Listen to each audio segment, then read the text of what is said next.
22 अप्रैल को पड़ रही अक्षय तृतीया ममता बनर्जी की राजनीति के लिए खास होने जा रही है। पूर्वी मेदिनीपुर के दीघा में बंगाल के भव्य जगन्नाथ मंदिर का शुभारंभ होगा। खुद ममता और उनकी सरकार इस आयोजन के लिए एड़ी चोटी का जोर लगाने जा रही है। ममता बनर्जी का ये वो हिंदुत्व कार्ड माना जा रहा है जिससे बीजेपी के हिंदुत्व का दांव फीका पड़ जाए।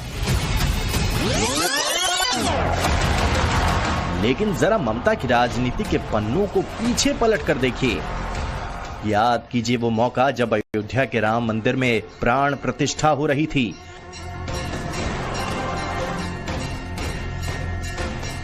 वो तारीख 22 जनवरी 2024 की।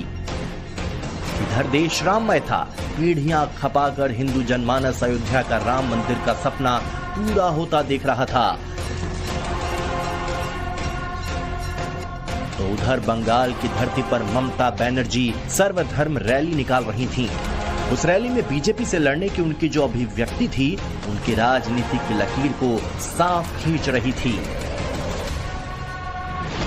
हमको जो मर्जी हो हम करेंगे। एक बात याद रखना, बीजेपी को मदद मत करो। बीजेपी का अगर तुम लोग मदद करोगे कोई, तो अल्लाह का कसम आप लोगों को कोई माफी नहीं करेगा। हम तो माफी नहीं करेंगे। ममता ने राम मंदिर प्राण प्रतिष्ठा के मौके पर साफ कहा था कि नेताओं का काम वो नहीं जो नरेंद्र मोदी कर रहे हैं। प्राण प्रतिष्ठा आमादेर काज ना, ओटा साधु सन्तদের কাজ, পুরোহিতদের কাজ, ইমামদের কাজ, আমাদের নয়। বিভিন্ন ধর্মের চার্চ ফাদারদের কাজ। আমাদের কাজ ইনফ্রাস্ট্রাকচার ডেভেলপ করা, বিল্ডিং ডেভেলপ করা, করতে দেব না। ममता बनर्जी तो राम मंदिर प्राण प्रतिष्ठा को बीजेपी का बांटने वाला प्रोजेक्ट कहने से नहीं चूकी थीं। কালকে আমায় জিজ্ঞেস করছিল রাম মন্দির নিয়ে আপনার কি বক্তব্য, যেন আর কোনো কাজ নেই, একটাই কাজ।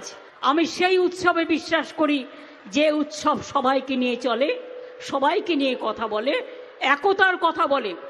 আপনারা করছেন, করুন না, কে আপত্তি করেছে? আপনারা কোর্টের আন্ডারে করছেন, ইলেকশনের আগে একটা গিমিক শো করবেন বলে।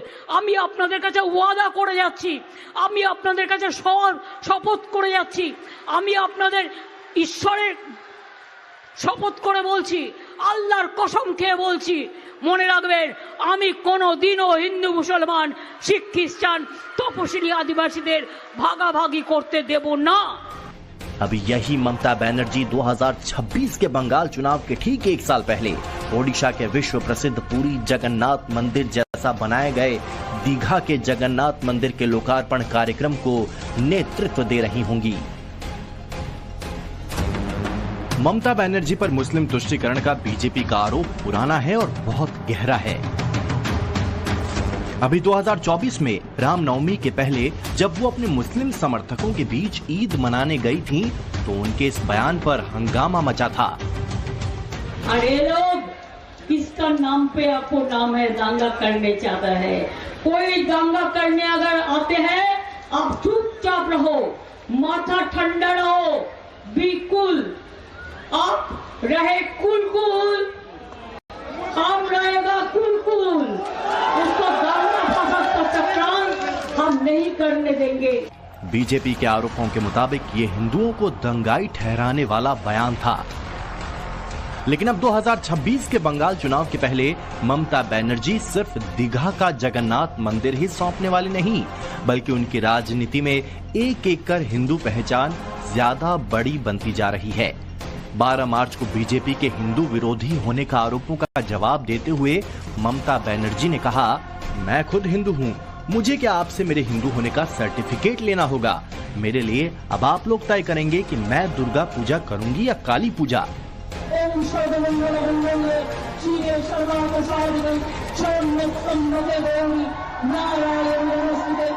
ये 2021 के बंगाल विधानसभा चुनाव में ममता बनर्जी का चुनाव प्रचार है। चुनाव मंच पर ममता बनर्जी के भीतर का हिंदू जाग उठा था। अब एक बार फिर 2026 चुनाव में ममता का यही हिंदुत्व हिलोड़ लेने वाला है। ममता बांग्लादेश के प्रताड़ित हिंदुओं को बंगाल में शरण देने और उनके साथ अपनी रोटी बांटकर खाने की बात कर चुकी हैं। ममता बनर्जी अब ये बताने से भी नहीं चूकती कि वो खुद ब्राह्मण की बेटी हैं। आमियो हिंदू घरेर मेये, आमार साथे हिंदू कार्ड खेलते जावेन ना। आमार साथे हिंदू कार्ड खेलते गेले आगे बोलून आपनी निजे भालो हिंदू किना। 2011 की जनगणना के मुताबिक पश्चिम बंगाल में 70% हिंदू हैं, मुसलमानों की तादाद 27% और अन्य की आबादी 3% है। आमतौर पर पश्चिम बंगाल में मुस्लिम वोट बैंक को अपने पाले में रखने की पॉलिटिक्स कांग्रेस और लेफ्ट से लेकर ममता करते रहे हैं, लेकिन जब से वहां बीजेपी का उभार हुआ है, हिंदू एकजुटता राजनीतिक विमर्श का मौजू बना है। वैसे तो 2024 लोकसभा चुनाव में हिंदू बहुल कई सीटों पर बीजेपी भले ही टीएमसी से पिछड़ी नजर आई, लेकिन ममता को हिंदू विरोधी साबित करना बीजेपी की रणनीति का हिस्सा नजर आता है। उनको भगवा पहनना पड़ रहा है। मैं सिर्फ इतना ही जनता को बताऊंगा कि रावण को हमने भगवा पहनते हुए रामायण में एक बार ही देखा था, जब सीता का हरण करना था। तो ये जो स्यूडो सेकुलर है, जो एंटी हिंदू मानसिकता के है, वो जब भगवा पहनते हैं यानी सैफ्रॉन वस्त्र पहनते हैं, तो उनसे सावधानी में रहिए, नहीं सीता हरण जैसा कुछ हो जाएगा। वो सेकुलर है, हिंदू, मुसलमान, क्रिश्चियन सब धर्म को वो सम्मान करते हैं। वो खुद ब्राह्मण परिवार से आया है, पूजा, ईश्वर, भगवान सब मानते हैं, लेकिन दूसरे जो धर्म है उसका भी समान रिस्पेक्ट करते हैं। ममता जी ये दुर्गा पूजा के लिए गवर्नमेंट से हर एक दुर्गा पूजा कमेटी को वो फिनेंशियल असिस्टेंस वो दे रही है। कौन अपोज किया? ये सुकांत बाबू का भाजपा अपोज किया। ये रावण, वो सुकांत मजूमदार रामायण भी ठीक से नहीं पढ़ा। अगर रावण का वो कोई कंपैरिजन वो भाजपा